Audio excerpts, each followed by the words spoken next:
प्रस्तुत है प्रख्यात मोटिवेशनल लेखक श्री शिखन चंद जैन द्वारा लिखित लेख। बहुत कुछ सिखा जाता है बुरा वक्त भी। स्वर सुरेश चौधरी, प्रस्तुति सुरेश चौधरी।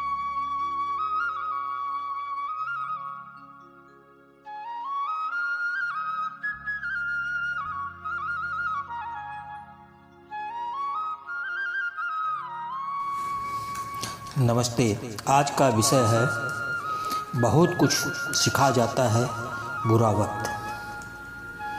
हम सोचते हैं बुरा वक्त है इसलिए चुपचाप पड़े रहो, पर आप जानते हैं बुरा वक्त भी हमें बहुत कुछ सिखा जाता है।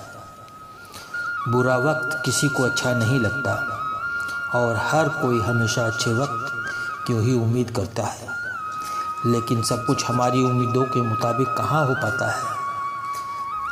प्रतिकूल परिस्थितियों पर हमारा कोई बस नहीं चलता, इसलिए उनसे घबराकर भाग जाने या उदास होकर चुपचाप बैठ जाने से कोई फ़ायदा नहीं। जेफ केलर ने भी कहा है, विपरीत परिस्थितियाँ अक्सर अपने साथ कुछ छिपी हुई संभावनाएं लाती हैं। और बेंजामिन फ्रैंकलिन ने कहा है, जो चीज़ हमारा दिल दुखाती है वे ही निर्देश भी देती है, ज़िंदगी से जुड़े निर्देश भी देती है। नेपोलियन हिल ने कहा है, हर बुरी स्थिति में समान अच्छाई या उससे कहीं अधिक फायदे की कुछ संभावनाएं छिपी हुई होती हैं। और तो और हमारे पुरखे भी कह गए हैं कि सोना तप कर ही कुंदन बनता है और पत्थर ठुक ठुक कर ही ठाकुर बनता है। इसमें राई रत्ती भी संदेह नहीं कि बुरा वक्त भी हमें कुछ न कुछ सिखा जाता है। आइए जानते हैं क्या क्या है ब्लेसिंग इन डिस्गाइज में। यह बुरा वक्त कैसे होगा, ये कैसे, इसमें रत्ती भर भी संदेह नहीं कि बुरा वक्त भी कुछ न कुछ सिखा जाता है। आइए जानते हैं क्या क्या है ब्लेसिंग इन डिस्गाइज में।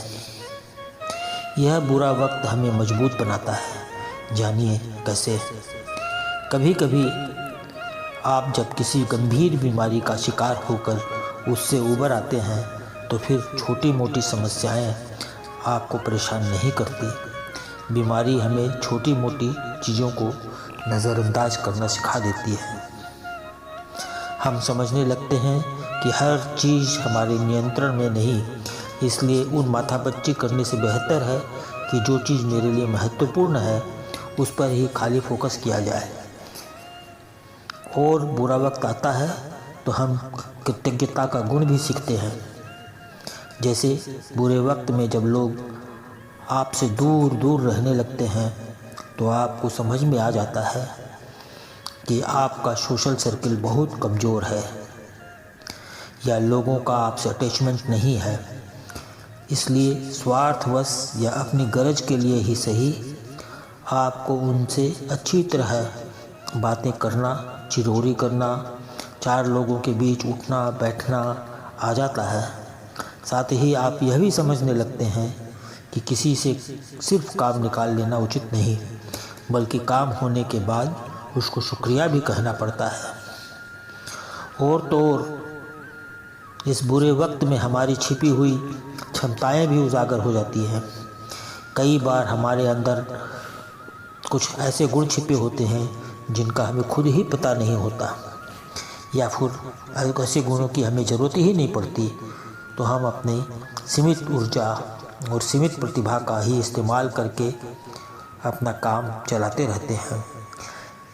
लेकिन जब हम तमाम मुसीबतों में घिर जाते हैं और खुद को असहाय पाते हैं तो अपने दिमाग के घोड़े दौड़ाने लगते हैं और जगह जगह हाथ पैर मारते हैं। इस दौरान हम कई नई चीज़ें भी आजमाते हैं। तब हमें महसूस होता है कि हमने अपनी पूरी दिमागी और शारीरिक क्षमता का उपयोग किया ही नहीं। यह वक्त हमें सिखाता है बदलाव और एक्टिव रहना, क्योंकि जब तक हम सुख और सुकून से रहते हैं और विशेष कोई अड़चन महसूस नहीं करते, तब तक वही पुरानी और उबाऊ रूटीन फॉलो करते रहते हैं। लेकिन जब परेशानी में आते हैं और बिजनेस या प्रोफेशन के फील्ड में पिछड़ने लगते हैं, तो हमारा दिमाग हमारी रूटीन और व्यक्तित्व की कमी को खोजने लगता है। जल्दी ही हम चौकन्ना हो जाते हैं और अपनी कमियों को ठीक करके एक चुस्त रूटीन बना लेते हैं। साथ ही आलस्य त्याग कर हम एक्टिव भी हो जाते हैं और अंत में बुरा वक्त हमारे लिए नए दरवाजे खोलता है।